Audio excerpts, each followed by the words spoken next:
Good morning, Magic! I'm Gavin Verhey from Wizards of the Coast, and next week Zendikar Rising previews kick off. I'm so excited to talk about the new set. But before we get there, I thought, how about we go back and talk about how we got here?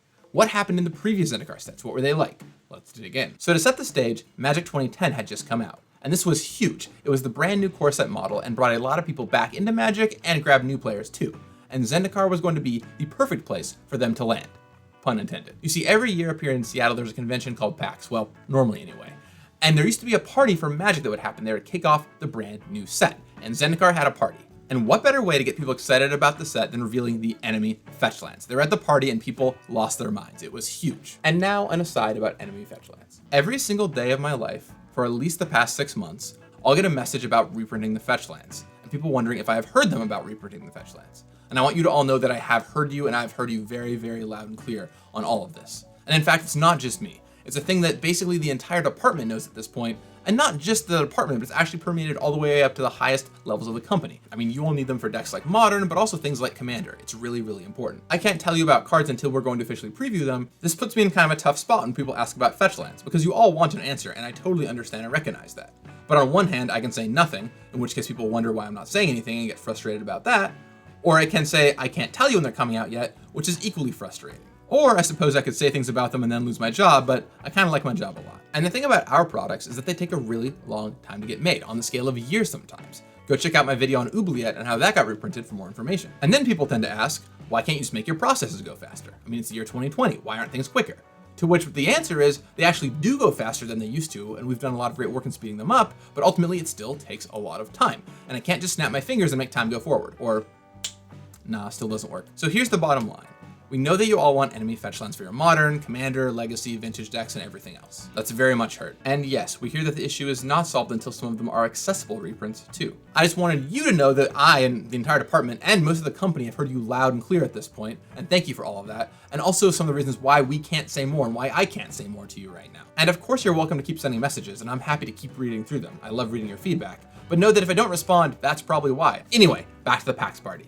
We saw a bunch of lands in the set and some other cool cards like Iona, and we got to hear a lot about how it was a lands matter set. This is something that Mark Rosewater had wanted for a very long time and fought for quite a bit. And Lands-A-Palooza, as he nicknamed it affectionately, finally came into being. The key mechanic here is landfall, and this is a Zendikar classic. And it's awesome because no matter what you draw on your turn, you can get excited. A lot of games will need to draw a land to win the game, and that's pretty sweet. It also had kicker, as something to do with all of that mana. There was other stuff going on too, of course. You had the Ally Tribe, which became a fan favorite, and just a lot of really cool adventuring cards. I mean, Zendikar was an adventure world. You had people triggering traps and going on quests, and all kinds of friends and foes you can meet up with. So next up was Worldwake, which really expanded on the world of Zendikar. This was headlined, of course, by Jace, the first 4-ability Planeswalker, and had plenty of its own twists going on too.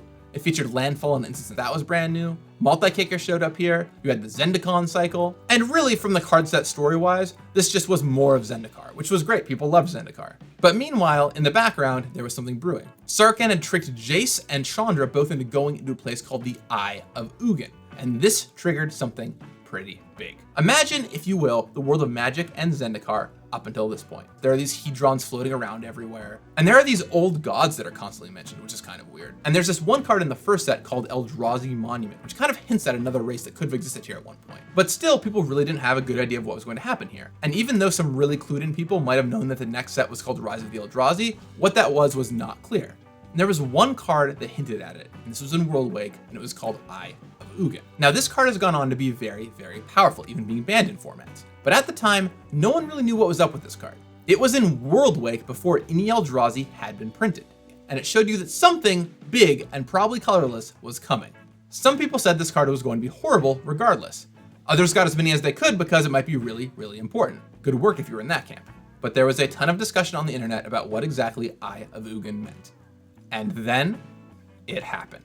On Monday, March 1st, 2010, over 10 years ago now, there was an article on the main Magic website that talked a little bit about Eye of Ugin and then dared you to click it.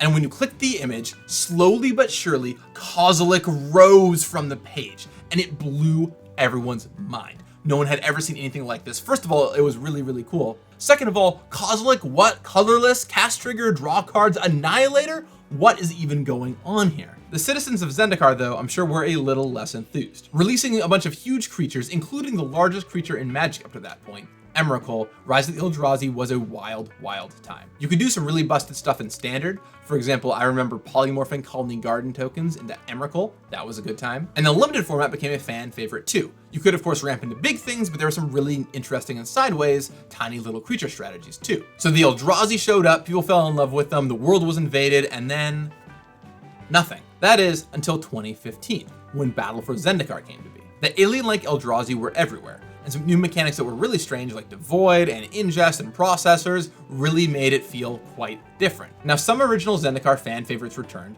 Landfall was here, allies were back, that good stuff. Battle for Zendikar also had some new mechanics on the hero side, like Awaken, which let your lands fight for you. But this was a lot less Zendikar Adventure World and a lot more battle. Ulamog was the star of the show in Battle for Zendikar, and he seemed to be the only Eldrazi brood to be found. Well, and then Oath of the Gatewatch happened, and Kozilek showed up. Now with Kozilek came colorless mana, and this was revolutionary. It forever changed how the mana symbols appear on cards. You add colorless mana to your mana pool now, instead of just adding one to your mana pool. And frankly, a lot more interesting than the other mechanics in the set, like Surge and Cohort. True to their name, in this set, the Gatewatch is formed. The various planeswalkers take their oath and end up destroying Kozilek and Ulamog. And the hope was this would let the plane heal. Now, Battle for Zendikar and Oath of the Gatewatch had a lot of cool stuff, but it also just had a lot. There was so much going on in those sets, and it really focused on the Eldrazi. And a big point of feedback we got from players is that they wanted the old adventuring world back. And with Zendikar Rising, I am happy to say it is a return to Adventure World. If you loved original Zendikar and World Wake, this is the place for you. Now, that's not to say that you won't see any remnants of the Eldrazi around. I mean, right here in this great piece, there's one kind of as a statue. So what happens next? Well, check out our Twitch stream next Tuesday, September 1st at 8 a.m. Pacific. I'll talk with you again on Monday. And in the meantime, may you successfully make all of your preparations for a trip to Zendikar. You got this.